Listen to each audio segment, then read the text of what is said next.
Welcome. Baruch atah Adonai Eloheinu melech haolam asher kitshanu b'mitzvotav v'tzivanu la'asok b'divrei Torah. Amen. Amen. Thank you. And let me get into, there we go.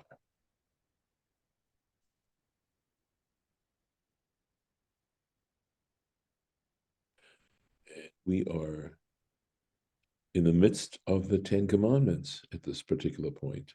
So, in fact, we are looking at verse 2 and analyzing it and really pulling it apart, deconstructing it. And so there are these several davar achers, other interpretations that one can apply to this verse, right? I am the Lord your God who brought you out of the land of Egypt from the house of bondage, right? So here we're onto this davar acher, another interpretation. The fi shehayu shom'in kolot harba'ai, because in fact, the Israelites were hearing many sounds, many voices. Shne'emar, as it states, et hakolot, the voices. Kolot ba'in me'arba ruchot. This is interpretation of the voices. So sounds or voices that came from all four directions, from the four cardinal points. Umin hashamayim, from the heavens, umin haaretz, and from the earth. They were hearing these voices. Al tumru reshuyot arbehen. So just because you're hearing many voices at this particular time, don't say that there are many. I would translate this as powers, equal powers. So that's one reason why he says Anochi, I. No, I think nothing else. V'lama amar lashon yechid. So the other subtlety is it says, Ani Adonai Elohecha. I am the Lord, your singular God, thy God. It isn't your plural. It doesn't say Elohechem, which would mean your plural. So he's asking the question, why does this verse say, I am the Lord, your singular God, you alone, as it were? Elohecha. Why does it? That's the form. Litain pitchon pe leMoshe, to give an argument to Moses. In other words, to give Moses an argument, lelamid sanigoria, to be able to act as a defense attorney, b'ma'aseh egel, when they worshipped the golden calf. In other words, Moses could turn around and say, well, the Israelites haven't yet accepted. You didn't say, I am your God. In other words, to include the Israelites. You only included me when you said that.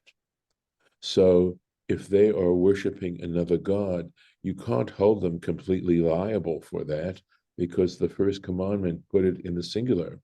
So you can see already being lawyerly, right? And pulling apart language in such a way so as to be advantageous to the Israelites in that particular situation. But it's saying that God intentionally gave that opening to Moses to be able to defend the Israelites, at least on some level, when they worship the golden calf, which is incidentally sort of the greatest sin that the Israelites ever committed, or in the history of the Jewish people. V'zehu she'amar, but not only that, but we have some support in the verses themselves. In Exodus 32, which is where Moses is appealing to God and saying, Lama Hashem, why, O Lord, Yechera apcha ba'amecha? Why are you angry with your nation? Lo lahem, that's the quote. Lo lahem tzivita, you didn't command them. Lo yelachem Elohim acherim. You didn't say you should not have, you plural lachem, other gods. Ela li levadi. You only commanded me. So, some support. Just interesting, of course, the implications of this. And of course, nevertheless, this was a great sin, and in a way, it's sort of the great granddaddy of all subsequent sins. Mi beit avadim, from the house of bondage. Mi beit paro, right? In other words, from the house of Pharaoh, she'ayitim avadim lo. So, because you were servants, slaves to him. O eno omer, or perhaps we might interpret it, Ela mi beit avadim. In other words, we could understand the house of slaves, shehayu avadim la'avadim. That is to say, that they were slaves to slaves, because it just says from the house of slavery. So that could have meant that they were slaves and that the Israelites were slaves to those slaves. Talmud Lomar, for this reason, Scripture teaches, Vayiftecha mi beit avadim, he redeemed you, he rescued you from the house of slaves, miyad paro. And it goes on to say, from the control of Pharaoh. And that's in Deuteronomy 7:8. Paro melech Mitzrayim, Pharaoh, king of Egypt. Amor me'ata, so you can say from this, avadim lemelech hayu, that they were slaves to a king, not to other slaves, velo avadim le'avadim, and not slaves to slaves. So I'm not certain that I fully have understood all the implications of this particular commentary, and possibly it's one way in which I could understand this is that were they slaves to slaves, their redemption wouldn't have been any big deal. But the fact that they were slaves to Pharaoh, king of Egypt, and Pharaoh, king of Egypt, was such a powerful, powerful individual. He, in a sense, represented the entire country, the entire land of Egypt, that the act of their being rescued from that particular slavery meant that God had, in fact, performed an amazing, amazing act, far more prodigious than had they been slaves to slaves. Going on. Lo yelecha Elohim acher. So this is the second commandment. And again, it's said in God's, that this is God is saying this himself. Lo yelecha Elohim acherim. You shall not have other gods al panai, before me. Before me. So let's take a look at this.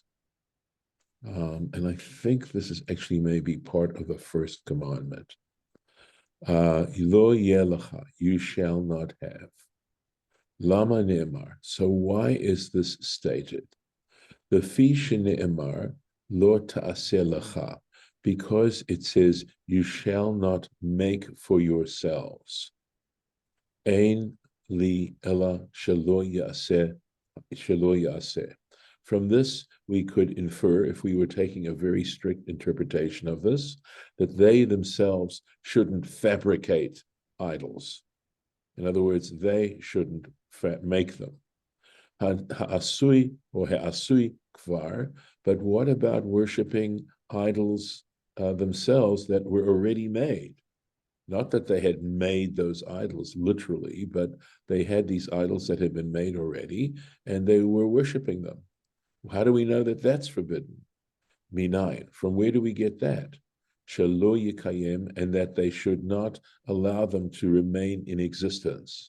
In other words, not only are you to not make idols, but any idols you come across, you're to destroy, right? You shouldn't keep them in existence. Talmud Lomar, for this reason, lo yelecha. It says you should not have for yourselves. Now, does this mean that they should, they should be iconoclastic? And I'm sure that there's some who have interpreted it that way, but I can also tell you that they're also understood to mean, and I think this goes all the way back, that the issue is whether these things are worshipped. And if they aren't, that the Jewish people should not worship them. And so to say that they should not remain, they should not be upheld, right? L'kayem, in a sense, means to stand up, that they shouldn't hold them as idols. So one can take a little bit more of a liberal interpretation of this, and I do not believe this is understood only as being iconoclastic. Elohim acherim, other gods. So this word acher means not only different, but it also can mean strange in that kind of way. She'enan Elohut. So he says they, in fact, aren't gods. To even call them gods, they are not really gods at all. Ele acherim asaum Elohim. So it means, in a way, Elohim acherim, we're understanding, as Rashi's understanding it, is items that others have made their gods, other objects of worship that other people have made objects of worship. And that's the acherim. So acherim asum Elohim, alehem, that others have made them gods upon themselves. Velo, but it doesn't litachen, and one cannot lefaresh. You cannot interpret this Hebrew to mean Elohim acherim zulati, that it means other gods besides me. Shignaihu klape mala, because it would be insulting. It would be insulting to God. Likrotam Elohut etzlo, to consider them even gods with next to God. So we need to understand that they are not gods. They're only using it in a sense that others have made them their gods, but to think that God is in competition, so to speak, with other gods would be insulting.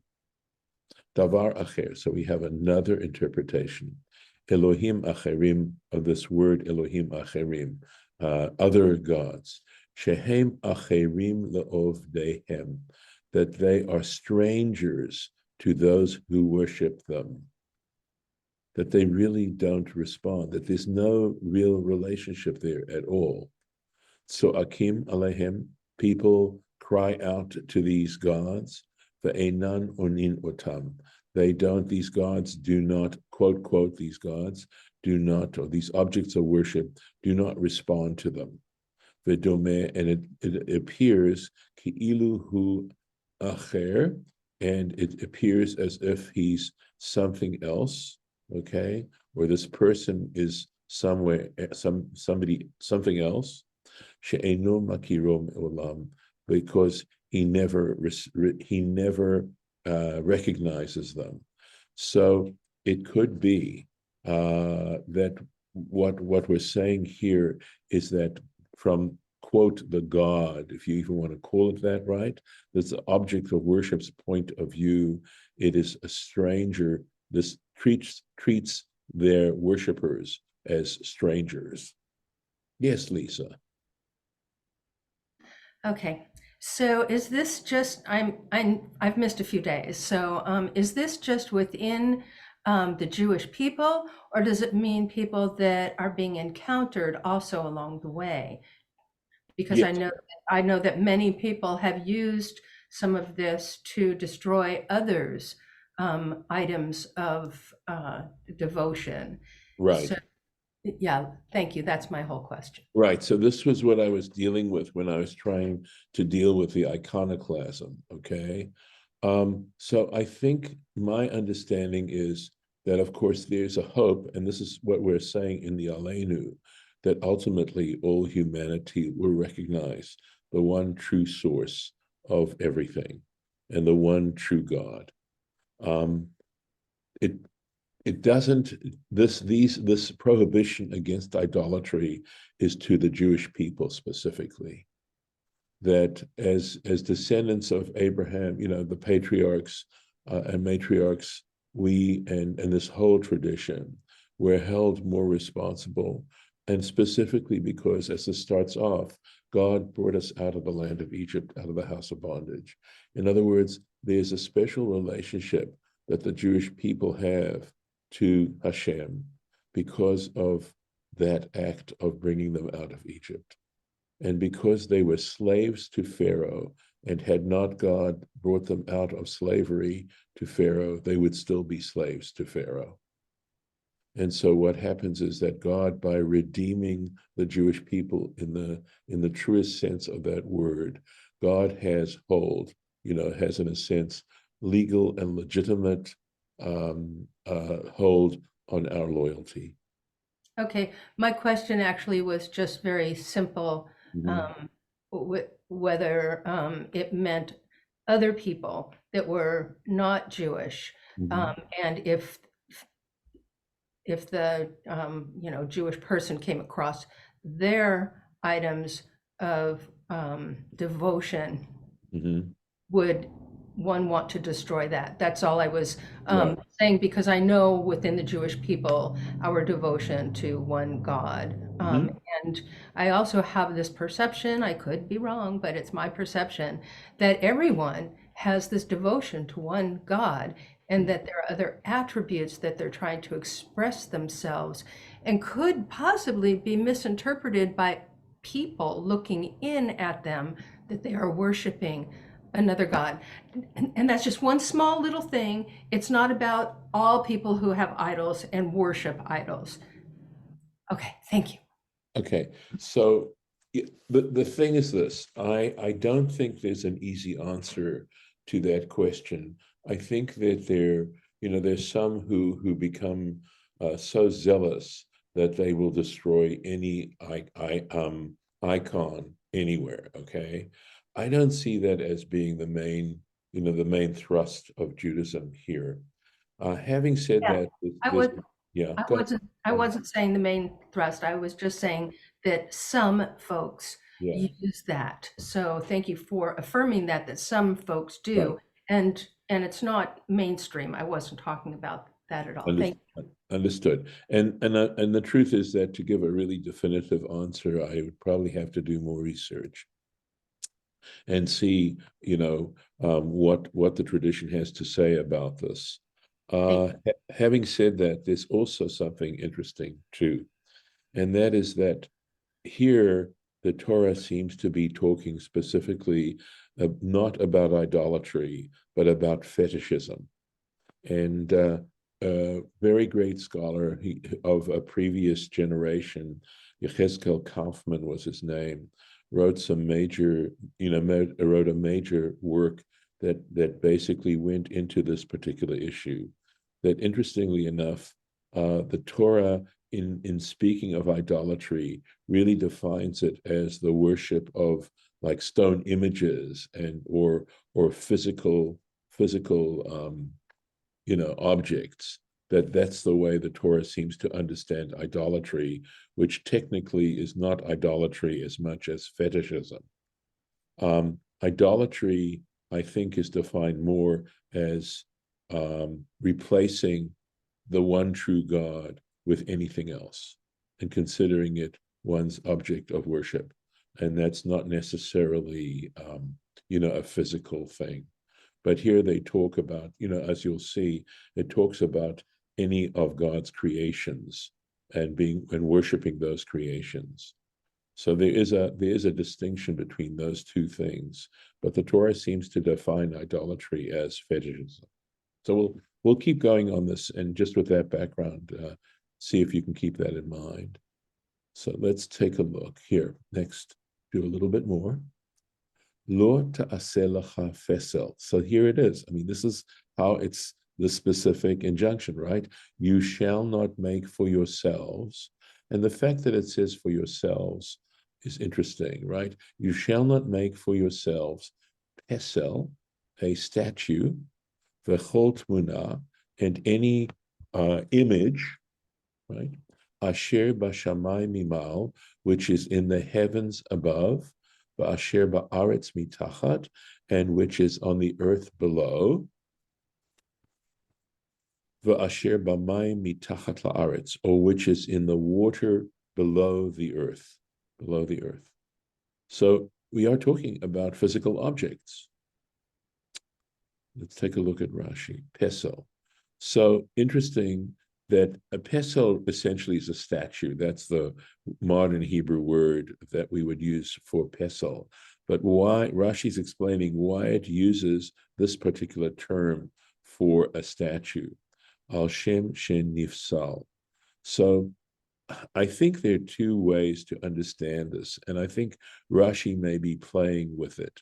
So pes nifsal could mean that it's carved out, right? That this is something that is like 3D. But the word nifsal also means disqualified. It has both meanings. So, and I think that it's possible that Rashi is, while I think initially he's saying because it's carved out, but he's also implying this as well. Vechol tmuna. So this is any image. Tmunat kol davar. And in this case, we're talking like about a painting, a picture, something like that. Asher bashamayim. Anything that is in the heavens, and of course, etc. So onwards. Lo tishtachaveh lahem, you shall not bow down to them. And of course, that is an act of obeying, of giving. I'm trying to think of, sorry, I'm blocking on a word right now, but just totally giving power to them, saying they can control you. Velo ta'avdem, and you shall not worship them. You shall not bow down to them, and nor shall you worship them. Why? Ki anochi Hashem Elokecha, for I, the Lord your God, notice first person, right? El Kana, am a jealous God. And Rashi's going to explain the word jealous here, Kana. And this verse we will have to take up next year because we won't be able to finish it all today, I don't believe. Poked avon avot al banim, who visits the sin of the fathers on their children, al shileshim, on the third, the al ribeim, the sonai, and fourth generations, understood, to those who hate me. And of course, this doesn't sound fair at all. And the Onkelos Rashi is going to make a reference to the Aramaic translation, which interprets this traditionally. And let's just take a look. So, let's take a look from the Mechilta. Mekane li pareya. He is jealous, okay, or he's zealous in this case, to exact retribution. In other words, it's not good. There's no ve'eno over al midato, and does not show leniency when it comes to this kind of thing. So I think the word jealous works. Rashi is pushing it towards the word zealous, meaning that this is a standard where there is no leniency shown. That is the idea of disloyalty here to God. Limchol al avon avodat elilim, that is to forgive, to overlook, or to wipe out the intentional sin. Avon is an intentional sin of idol worship. Kol lashon kana, any expression of this word kana, right? En premont balaz. So it has to do with revenge, I believe is the word. Golda? Golda, yeah. You can take it two ways. It's either no art ever, because anything can look like anything else. Correct. Or they have to be connected. Mm-hmm. Or those two have to be connected. Yes. So you cannot make something that you are going to worship. Right. Otherwise, we can't have any art whatsoever. We can't draw a wavy line because that looks like a wave. It's like it's that's difficult to deal with So if you're going to be a literalist. Right. So you know that we do not take it that way. We understand that this is discussed very early on, and the issue is that this artwork is made with the intention of it being worshipped. Having said that, I think it's interesting to point out that according to Muslim law, it refers to any representative art whatsoever. And for that reason, the Muslims developed, they said basically that writing, so for that reason, they developed a whole art form involving their writing. And so they decorate and use their script and variations of that script to decorate and to make look to have beauty, because that is not representational art. And so, but the Muslims do take a strict approach to that. We don't. And many people only see the first sentence and never see the rest of it. Mm-hmm. No, that's If that, they're if you're reading the Ten Commandments, yeah, yeah. you won't see the rest of that. Mm-hmm. It'll just say, don't make a graven image. Yeah, yeah. Well, And of any, it's like, yeah. So it could be confusing if you don't Mm-hmm. read the entire context. For I sure. was also taught, and I could have been mistaught, that the paintings that adorned the ceilings of synagogues in Mm-hmm. Europe were all of animals, and also in some of the things like the Haggadahs or the Siddurim that were Mhm. illustrated because they didn't want to depict people, so they Mm. used animals to replace them, with biblical themes and whatever. Mm. I mean, I certainly have in mind having seen Jewish manuscripts that absolutely had pictures of people as well. Um, but again, that would be, showing that from our point of view, there was never any thought that these pictures would be worshipped themselves, that they would be considered to have any intrinsic uh, Well, life or reality to them that might be construed as godly or whatever. I mean, when you say there wasn't any thought, so you think that if there were some that intentionally were depicting animals instead of people, they had another reason, or was there some thought and it was just not a mainstream thought? Yeah, I mean, I don't think that it's possible that they didn't feel comfortable. I'd never heard this, Lauren, so I'd never heard that interpretation, but it's possible that they just felt uncomfortable depicting people for what, and it could be for the reason that you stated. I've never come across that myself, because basically, in terms of the manuscripts I've seen, they certainly included people. The 12 tribes have animal relations, animals That's associated with true. them, with those That's with the true. zodiacs and everything else that they depicted that long time ago. I mean, that's been Yeah, around. some of them have animals, not all of them. Night. Well, true.